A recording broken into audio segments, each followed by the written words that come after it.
Le secours du Seigneur, je voudrais qu'on regarde l'histoire d'un homme, l'histoire particulière d'un homme qui a marché avec Dieu. C'est Enoch. Alors, on trouve cela dans le chapitre 5 du livre de la Genèse. Genèse 5, verset 19, il est dit que Jéred, après qu'il eut engendré Enoch, vécut 800 ans. Et il engendra des fils et des filles. Et puis ensuite, au verset 21, Enoch vécut 65 ans et engendra Méthusélah. Et Enoch, après qu'il eut engendré Méthusélah, marcha avec Dieu 300 ans. Et il engendra des fils et des filles. Et tous les jours de Enoch furent 365 ans. Et Enoch marcha avec Dieu, et il ne fut plus, car Dieu le prit. Voilà, donc une histoire extraordinaire d'un homme. Et si je lis cette histoire, c'est que nous savons bien, la parole de Dieu nous le rappelle, c'est que tout ce qui a été écrit dans toute la parole de Dieu, dans l'Ancien Testament, Dieu nous l'a écrit pour nous servir d'avertissement. Cette semaine, on avait dans un feuillet calendrier l'histoire de quelqu'un qui trouvait que ce qui était dans l'Ancien Testament ne servait à rien et n'avait pas d'importance. Mais non, soyons quand même assurés que Dieu nous parle. Dieu a révélé dans sa parole, de façon progressive, tout ce qui était nécessaire pour notre vie chrétienne. Et ici, cet homme, donc, Enoch, on pourrait dire, je crois que ce n'est pas autre chose qu'un miracle que Dieu l'enlève de la terre, il ne passe pas par la mort. On a des miracles dans la parole de Dieu, dans l'Ancien Testament aussi. Je pense à Jonas, qui était mort dans le ventre du poisson comme mort. Et Dieu a fait que ce poisson a fait vomir Jonas du ventre du poisson. Et Jonas a pu donc accomplir le ministère pour lequel Dieu l'avait donné. Et même si c'était contre sa pensée, et Jonas n'a pas voulu ne voulait pas aller vers cette ville de Ninive pour proclamer qu'elle avait été détruite. Mais non, Dieu a fait que tout, par ce miracle, eh bien Jonas a dû aller jusqu'à Ninive. Alors, ce n'est pas le seul endroit où nous trouvons cette histoire d'Enoch dans la parole de Dieu. On le retrouve déjà aussi dans l'Épître aux Hébreux. Et c'est intéressant d'aller voir aussi ce que Dieu nous dit à travers le passage que nous allons lire dans le chapitre 11 des Hébreux. Et c'est pour ça que vous voyez qu'il y a ce lien aussi entre l'Ancien Testament et le Nouveau. Dieu relate aussi, dit quelque chose dans le Nouveau Testament par rapport à ce que... il donne un éclairage nouveau, en tout cas peut-être, par rapport à ce qui est dans l'Ancien Testament. Alors, Épître aux Hébreux, chapitre 11, verset 5. Par la foi, Enoch fut enlevé pour qu'il ne vit pas la mort, et il ne fut pas trouvé parce que Dieu l'avait enlevé. Car avant son enlèvement, il a reçu le témoignage d'avoir plu à Dieu. Je poursuis. Or, sans la foi, il est impossible de lui plaire, car il faut que celui qui s'approche de Dieu croit que Dieu est et qu'il est le rémunérateur de ceux qui le recherchent. Alors voilà, avec ce passage des Hébreux, nous comprenons que Enoch a vécu par la foi, c'est-à-dire il avait mis sa confiance en Dieu. Il s'appuyait sur Dieu il croyait que Dieu existait et que Dieu allait lui donner quelque chose de plus que ce qu'il avait sur la terre en attendant de quitter la terre.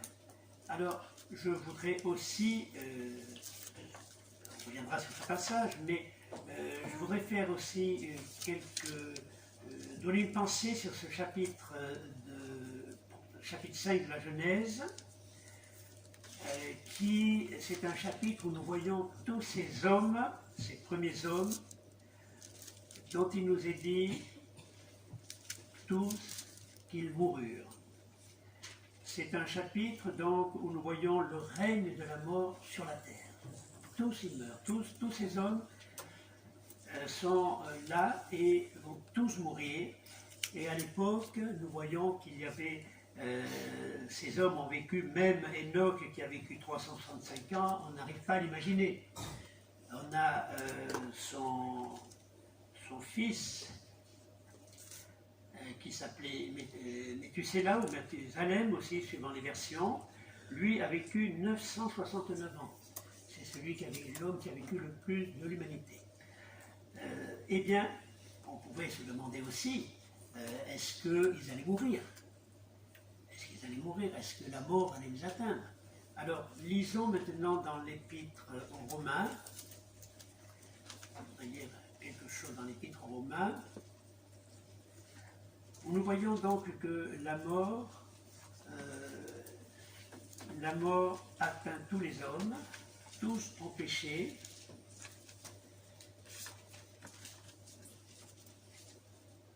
On lit ça au chapitre 6 des Romains. Tous ont péché et n'atteignent pas à la gloire de Dieu.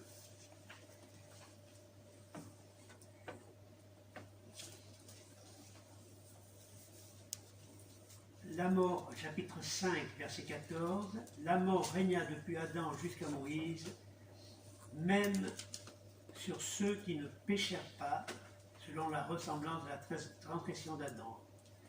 Alors la mort règne donc, et puis, au début des Hébreux, il nous a dit, des Romains, il nous a dit aussi que le salaire du péché, c'est la mort, et que tous les hommes étaient des hommes mortels. Alors, au travers donc de ce chapitre 5 de la Genèse, nous voyons qu'un homme, Enoch, lui n'est pas passé par la mort. Dieu, par l'éclairage des Hébreux, il nous est dit que Dieu l'a enlevé. Dieu l'a enlevé. Alors, pourquoi? Eh bien, c'est facile de dire parce qu'il a marché avec Dieu. Comme nous le lisons dans le chapitre de la Genèse, chapitre 5 de la Genèse. Alors, si nous regardons un peu plus loin dans la Genèse, nous trouvons aussi un autre homme dont il nous a dit qu'il a marché avec Dieu. Et ce sont d'ailleurs les deux seuls hommes qui ont marché avec Dieu. Alors, on va essayer de comprendre pourquoi et qu'est-ce que ça veut dire. Donc, cet homme, le deuxième, c'est Noé. Noé, chapitre 6, il était un homme parfait parmi ceux de son temps. Vous voyez, la parole est précise, parce qu'un homme parfait, est-ce que ça existe? Quand on est marié, on a souvent une épouse qui nous rappelle que ce n'était pas tout à fait exact. Alors, mais il nous est dit parfait parmi ceux de son temps. Et puis, Noé marchait avec Dieu. Et puis, il nous est dit aussi, pour voir un petit peu le contexte du monde, du temps de Noé, la terre était corrompue devant Dieu, la terre était pleine de violence. Et Dieu regarda verset 12, la terre, et voici, elle était corrompue, car toute chair avait corrompu sa voie sur la terre. Voilà, et est-ce que, dans le monde dans lequel nous sommes, est-ce que nous pensons que cette terre n'est pas encore corrompue, n'est pas encore pleine de violence? Quand nous voyons tout ce qui se passe dans plusieurs pays de notre monde et même dans notre pays de France, quand on voit tout ce qui se passe, toute la violence que l'on retrouve, ces jeunes femmes qui sont mises à mort par des hommes, etc. Voilà, cette terre qui est pleine de violence. Eh bien, au milieu de cette terre, il y avait des hommes qui marchaient, et un homme, Enoch, il nous est dit qu'il ne vit plus, car Dieu le prit. Voilà. Dieu le prit. Alors, je reviens un peu plus loin sur la marche avec Dieu, marcher avec Dieu. Peut-être il convient de dire que pourquoi cette histoire dans la parole de Dieu d'Enoch qui est enlevé. Dieu s'en sert pour nous montrer aussi ce qui va concerner les chrétiens quand le Seigneur Jésus va venir. Il va venir pour enlever les siens. On peut se rapprocher de l'Épître aux Thessaloniciens. Première Épître aux Thessaloniciens, au chapitre 4. Au chapitre 4 de l'Épître aux Thessaloniciens, verset 14. Voilà, car si nous croyons, et là, croire c'est la foi, hein, si nous croyons que Jésus mourut et qu'il est ressuscité, de même aussi avec lui, Dieu amènera ceux qui se sont endormis par Jésus. Alors là, ceux-là sont pas, il n'est pas dit qu'ils ont été enlevés là, hein, mais nous vous disons ceci, ajoute Paul, par la parole du Seigneur, que nous les vivants qui demeurons jusqu'à la venue du Seigneur, nous ne devancerons aucunement ceux qui se sont endormis. Car le Seigneur lui-même, avec un cri de commandement, avec une voix d'archange, avec une trompette de Dieu, descendra du ciel, et les morts en Christ ressusciteront premièrement. Puis nous les vivants qui demeurons, nous serons ravis ensemble avec eux dans les nuées, à la rencontre du Seigneur en air. Et ainsi nous serons toujours avec le Seigneur. Consolez-vous donc l'un l'autre par ces paroles. Voilà, Paul veut nous apporter des consolations de savoir que ceux qui sont partis avec le Seigneur, qui sont endormis avec le Seigneur, vont ressusciter. Et si le Seigneur venait à l'instant, il nous enlèverait, nous ne passerions pas par la mort.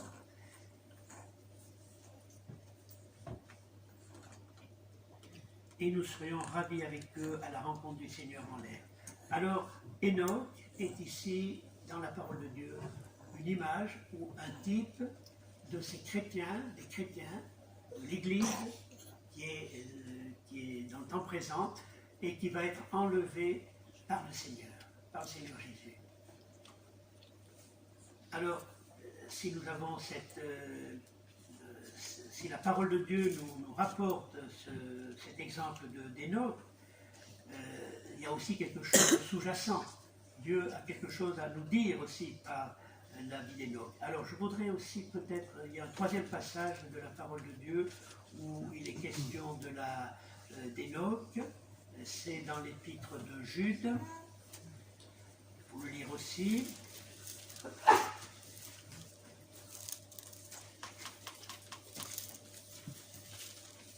Alors, épître de Jude,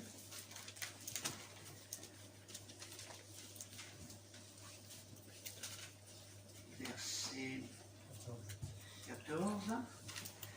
Enoch, le septième depuis Adam, le septième homme,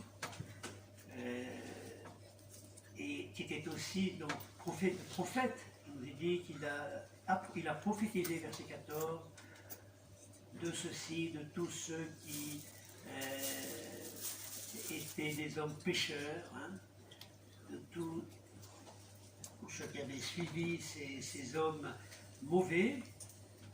Enoch a prophétisé en disant « Voici le Seigneur est venu au milieu de ces saintes myriades pour exécuter le jugement contre tous et pour convaincre tous les impies d'entre eux de toutes leurs œuvres d'impiété qu'ils ont impiment commises et de toutes les paroles dures que les pécheurs impies ont proférées contre lui. » Voilà, donc Enoch a été un prophète lorsqu'il annonçait le jugement que Dieu allait faire venir sur tous ceux qui étaient pécheurs. Alors, on peut tirer donc deux leçons pour nous, là, à propos de ce qui nous est dit d'Hénoch.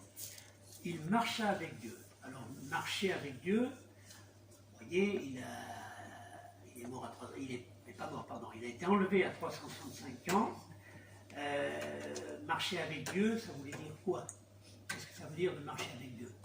On se rend compte que est-ce que c'était marcher tous les jours sur le chemin pour aller faire peut-être les troupeaux Alors certainement que Dieu était avec lui, Dieu est avec tous ceux qui lui appartiennent. Il nous tient par la main, nous disent certains passages de la parole, il veille sur nous, mais je pense que ça va au-delà. Cette marche avec Dieu, c'est quelque chose de moral, si on peut dire, et c'est ce que je voudrais qu'on essaie de voir aussi à travers quelques passages de la parole de Dieu dans le Nouveau Testament. Alors, d'abord, je voudrais dire dans l'Épître aux Éphésiens, au chapitre 4,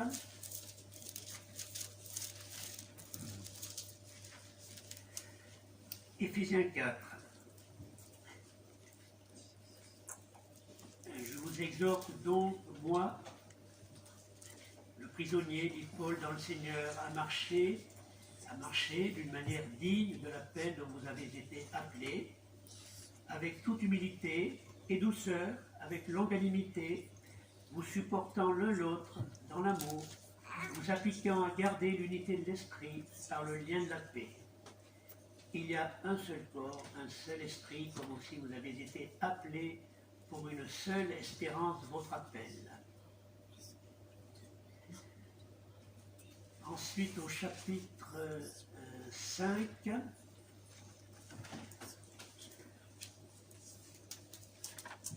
soyez donc imitateurs de Dieu comme de bien-aimés enfants, et marchez dans l'amour comme aussi le Christ nous a aimés, et s'est livré lui-même pour nous, comme offrande et sacrifice à Dieu en parfum de bonne odeur.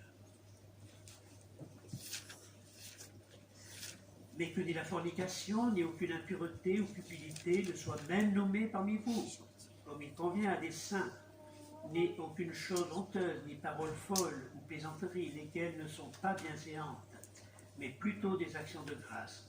Car en effet, vous le savez, connaissant qu'aucun fornicateur ou impur ou cupide, qui est un idolâtre, n'a d'héritage dans le royaume du Christ et de Dieu, que personne ne vous séduise par de vaines paroles, car à cause de ces choses, la colère de Dieu vient sur les fils de la désobéissance. N'ayez donc pas de participation avec eux, avec les fils de la désobéissance, car vous étiez autrefois ténèbres, mais maintenant vous êtes lumière dans le Seigneur. Marchez comme des enfants de lumière, car le fruit de la lumière consiste en toute bonté et justice et vérité, éprouvant ce qui est agréable au Seigneur. Et n'ayez rien de commun avec les œuvres infructueuses des ténèbres, mais plutôt reprenez-les aussi.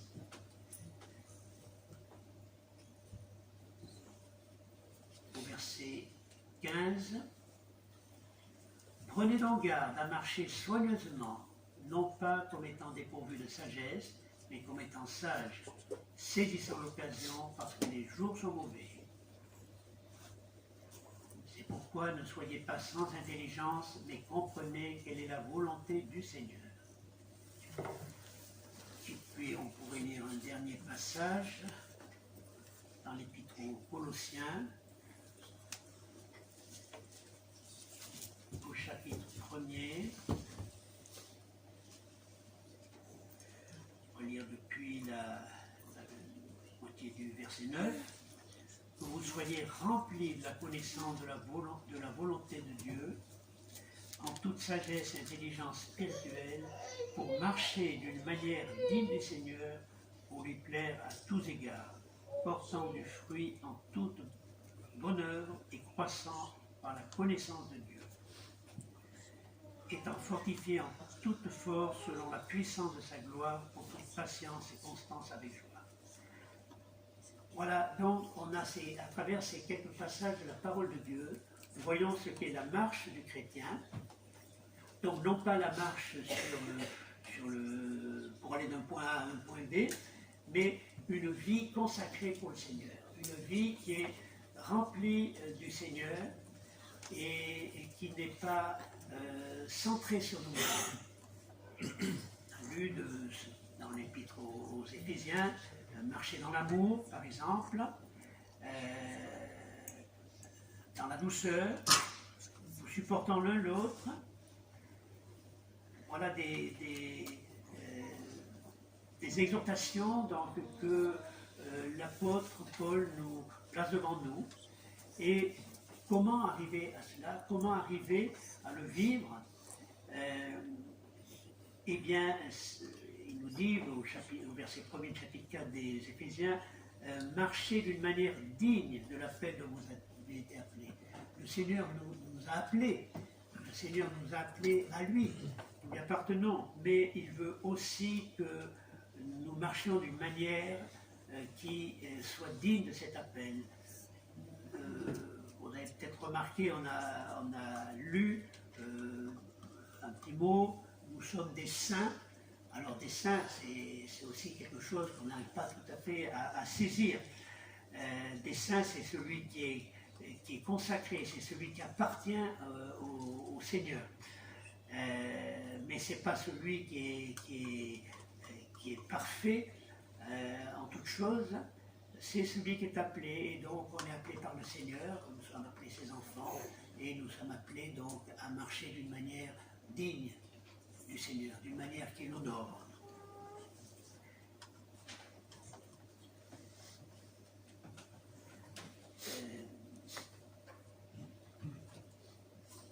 Alors, quelque chose aussi, c'est dans le chapitre 5, donc nous voyons à quoi correspond cette marche aussi. Nous sommes dans un monde, je l'ai rappelé tout à l'heure, un monde qui est mauvais, rempli de violence, mais aussi rempli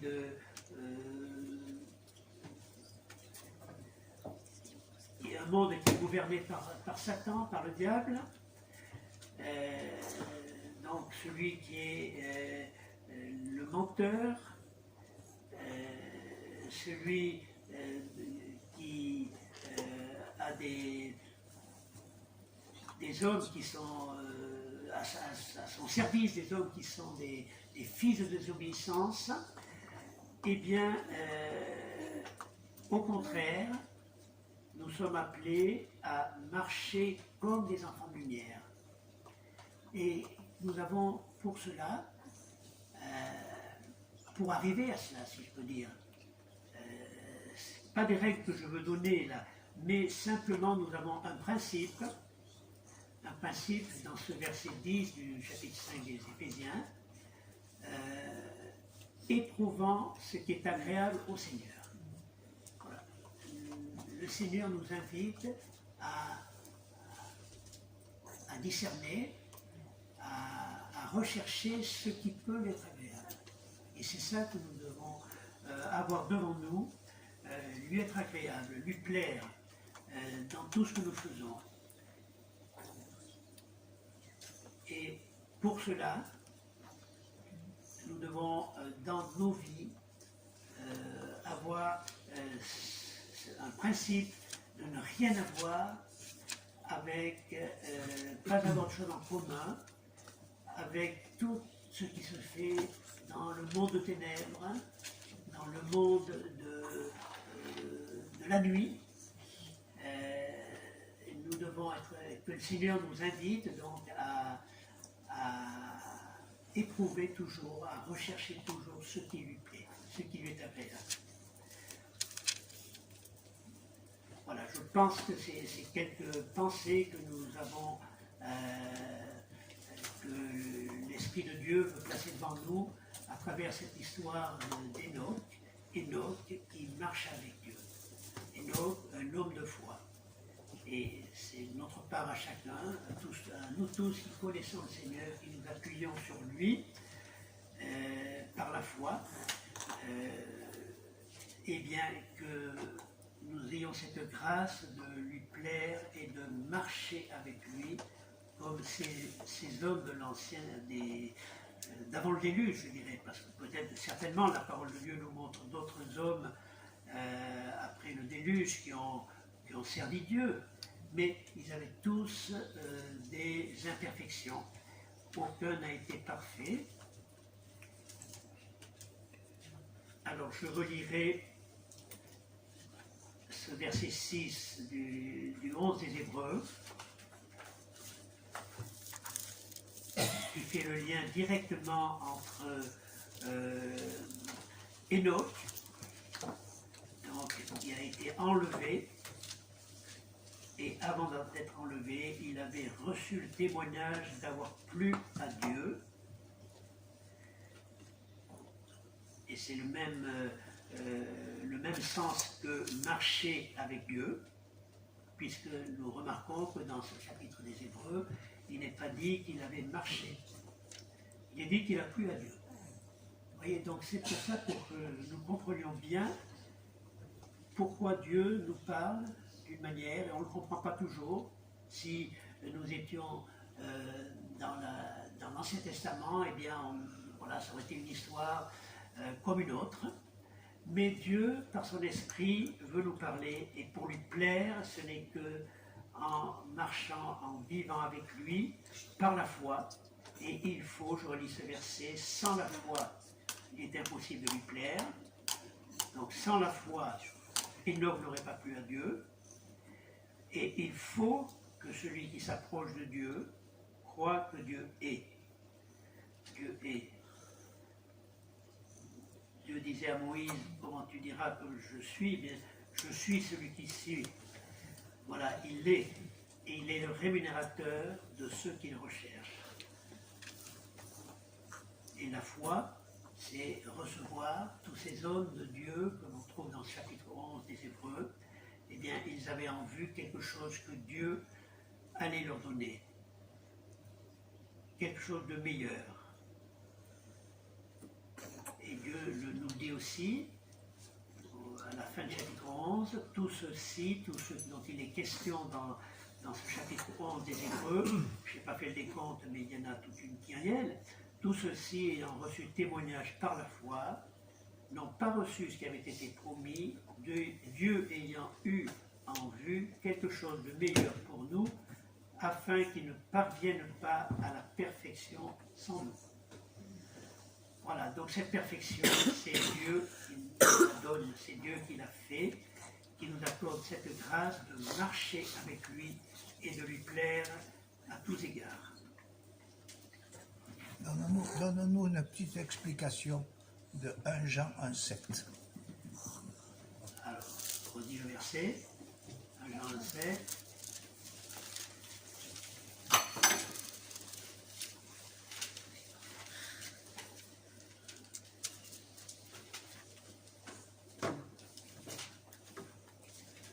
Verset 6 peut-être, non? Si nous disions que nous avons communion avec lui, avec Dieu, par notre Seigneur Jésus-Christ, verset 3, verset 3, notre communion est avec le Père, avec son Fils Jésus-Christ. Donc si nous disons que nous avons communion avec lui, et que nous marchions dans les ténèbres, nous mentons et nous ne pratiquons pas la vérité. Mais si nous marchons dans la lumière, comme lui-même est dans la lumière, nous avons communion les uns avec les autres, et le sang de Jésus-Christ, son Fils, nous purifie de tout péché. Alors, je ne sais pas ce que tu veux que je dise, mais on peut dire que cette communion, donc, la question de communion, c'est quelque chose de mutuel. Donc, nous avons communion les uns avec les autres. Nous pouvons avoir communion les uns avec les autres, mutuellement. La même communion que nous avons là avec le Seigneur. Mais la parole, Jean, ici, nous montre que si nous marchons dans les ténèbres, nous mentons. Donc, Jean nous invite clairement, finalement, nous rappelle que si nous marchons dans les ténèbres, eh bien, nous n'avons pas, nous mentons, et nous ne montrons pas sa vérité. Nous ne montrons pas la vérité. Il nous dit un peu plus loin, d'ailleurs, que si nous péchons, si nous confessons nos péchés, les fidèles et justes vont nous pardonner. Donc, il y a notre marche, la marche du chrétien, elle est faite de cette séparation avec le monde des ténèbres, dans lequel nous sommes dans le monde des ténèbres, hein, mais notre marche, elle est avec Jésus, elle est avec Dieu. Et nous sommes donc fortement enclins, à partir de ce passage, à avoir une vie qui est dans la lumière. Et donc c'est pour ça qu'il est dit qu'il faut reprendre les choses qui sont dans les ténèbres. Il faut marcher donc dans la lumière. Alors, oui, je ne veux pas minimiser ce que dit Jean. C'est vrai que si nous marchons dans les ténèbres, nous ne pratiquons pas la vérité, nous mentons. Et si nous mentons, il y a une coupure de communion avec notre Dieu et notre Père, et avec le Seigneur Jésus. Donc, voilà, je crois que ce passage-là, de cette épître, cette première épître de Jean, à travers ces différents versets, on n'a pas tout lu, mais chapitre 2, je vous écris ces choses afin que vous ne péchiez pas. Oui, si nous mentons, nous péchons. Si nous marchons dans les ténèbres, d'abord nous ne montrons pas le Seigneur, parce que dans les ténèbres, on ne verra pas ce qu'on fait, et on aura beau faire des choses qui déshonorent Dieu, Dieu le voit. Alors si je vous écris ces choses afin que vous ne péchiez pas, et si quelqu'un a péché, nous avons un avocat auprès du Père, Jésus-Christ, le juste, et lui est la propitiation pour nos péchés, non pas seulement pour les nôtres, mais aussi pour le monde entier. Voilà, je ne sais pas si tu voudrais que je dise autre chose. Voilà, c'est sérieux, la marche avec Dieu, elle est sérieuse, mais elle est là pour que nous puissions glorifier Dieu à chaque instant de notre vie.